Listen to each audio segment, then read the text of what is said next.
Welcome to Red Ice Creations Radio. My name is Henrik Palmgren and this is Internet Talk Radio, where we discuss what we consider to be the most interesting and important areas with authors, researchers, filmmakers and other people. I'm glad you tuned in because we have an important program ahead of us today. We have Joan Veon with us. She is an independent journalist from the non-profit organization, the Women's International Media Group. And back in 1994, she attended the United Nations Conference on Population and Development in Cairo, Egypt. And this was her wake-up call, as she found there was much more going on at the global level than most people know, understand, or are being told about. And Joan has covered over 91 UN and UN-related conferences since Cairo, which include the economic, political, environmental, military, peacekeeping, legal, trade, and financial area as well. And they include the G7, that's now the G8 group, the International Organization for Security Commissions, the Rio +5, that's a follow-up to the Earth Summit down in Rio.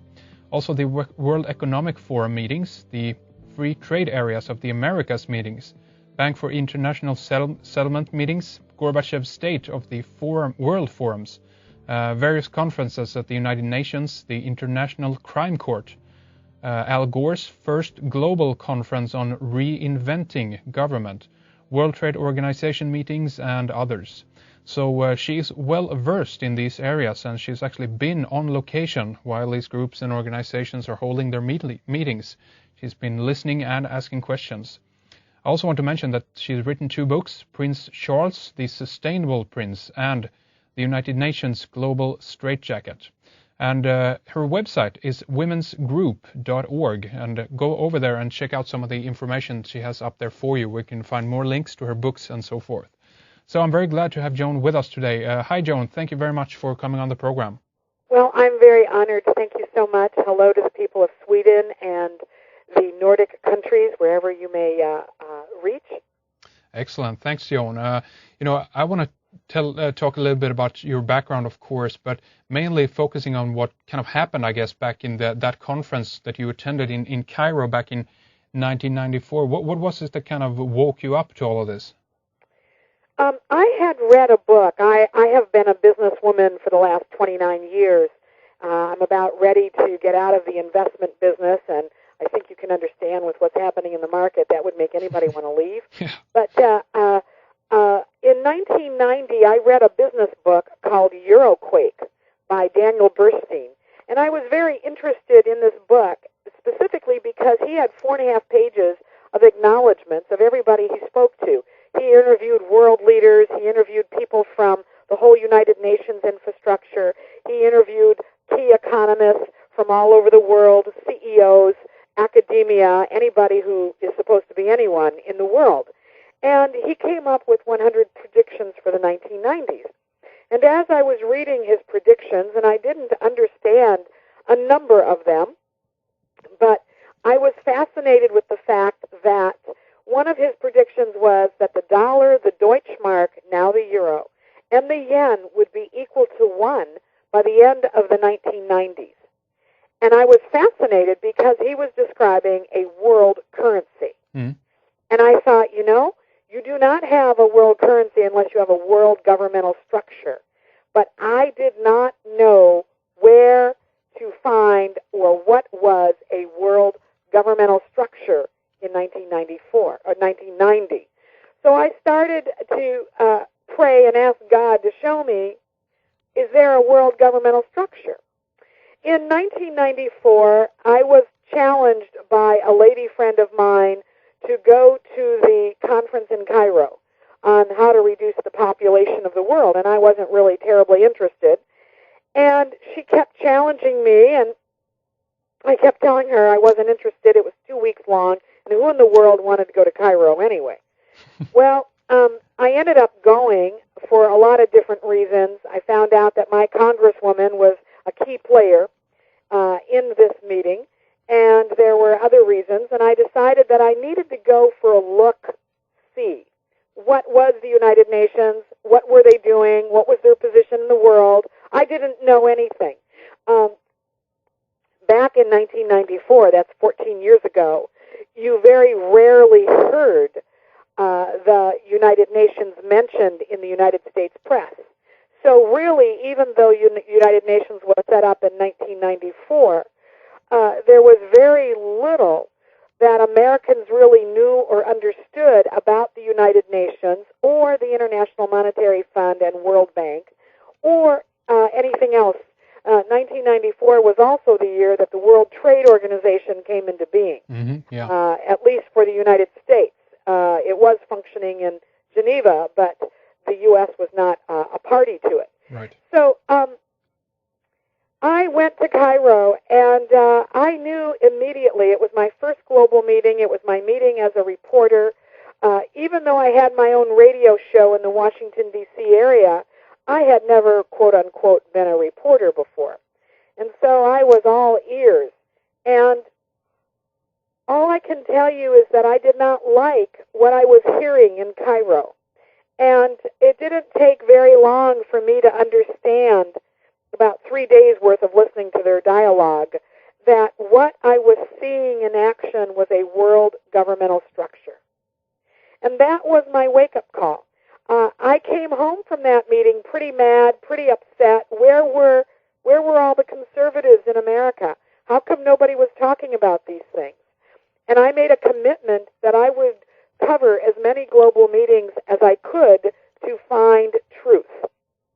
And one of the meetings that I went to was the Social Summit in Copenhagen. And I remember I was able to get on radio in Copenhagen, and I was told it was broadcast to all of the Nordic countries.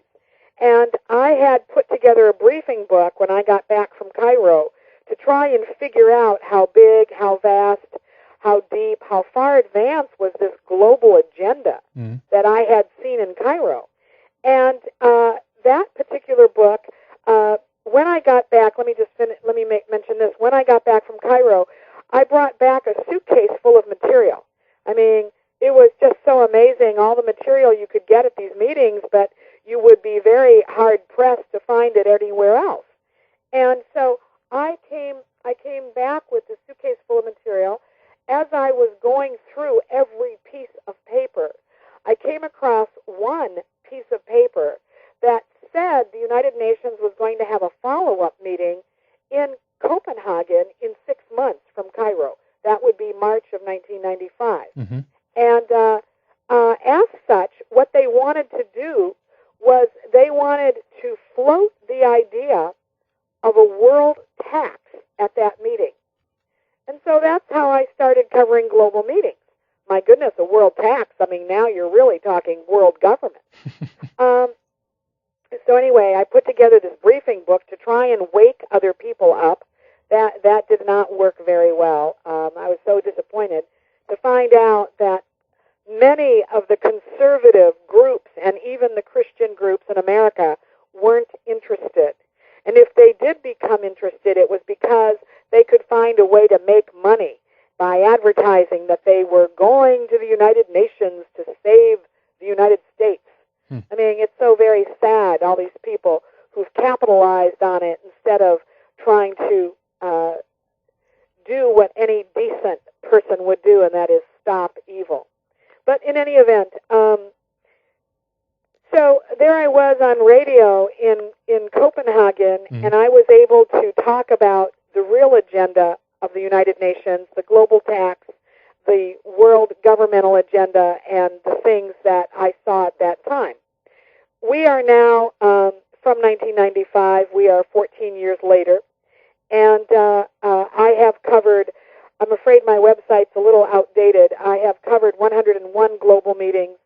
I even covered the 7th global meeting on reinventing government, very, very important. The most recent IMF World Bank, I was there. The G20 that was just held a couple days ago in Washington, D.C., unfortunately, they would only allow White House press to cover it. They already had their press chosen. Huh. So not everybody was going to get to go, and I did not get to go. But that does not mean that I do not understand the agenda, because all of my research for the last 14 years has been to really take a look at the players above the nation-state level. Yes. Who are the players? What are the organizations? What kind of power do they have? What is their objective? And that's really what I have specialized in. What we saw this past weekend is not only the G20 finance ministers and the presidents, but we also saw a number of global organizations besides the International Monetary Fund and the World Bank, the OECD. We also saw a structure called the Financial Stability Forum. Now, interestingly enough, the Financial Stability Forum, I happened to interview Robert Rubin in 1999 at the G7 Finance Ministers meeting in Frankfurt. Mm-hmm. And I had just come from the Bank for International Settlements. I had just interviewed the first managing director of the Financial Stability Forum. His name is Svein Andresen. I believe that's Swedish, is it not? Say it again. Yeah, Svein Mm-hmm. Andresen. Andresen, that could be Danish also, but how do you spell the first name? Svein. Ah, Sven. Okay, yes, that's probably Sven. Swedish. Yes, gotcha. All right, well, Yes. you now know that I'm not a linguist. It's cool. Yeah, okay. Anyway, and so I had been really, following what was going on with regard to things that were taking shape. And the interview with Robert Rubin, I asked him about the Financial Stability Forum, and he started laughing. And he said, "That's a funny question." And I said to him, "Well, why is it funny?" And he said, "I don't know." Well, the bottom line is he was so shocked that somebody knew about it. Really? Okay? That's what it was. I mean, and so I... Do you know if, sorry to interrupt you, but do you know if he was a member at that point on the Council of Foreign Relations? That was 1999. I don't know that specifically, but I think you're aware that most people do not get appointed to any any position of power anywhere, including the United States, unless they are, card-carrying members of the Council on Foreign Relations and the Trilateral Commission, Right. etc. Yeah. Yeah. And the bottom line is, Robert Rubin was an international banker before he became Treasury Secretary. Right. He's gone back to being an international banker, and I'm sort of curious as to whether or not he might end up becoming the a contender for the position of Treasury Secretary. Under Obama, right?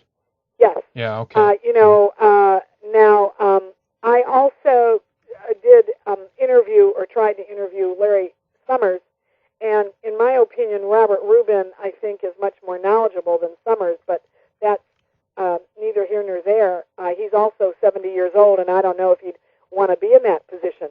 But when I asked him about the Financial Stability Forum, he said it will be a forum that will be once a year or something like that. Wrong, it's twice a year. Of regulators from various countries to get together and compare notes and share experiences. And he went on to say that he didn't really know a whole lot. And I said, are the G7 finance ministers going to participate? And he said, no, I haven't participated.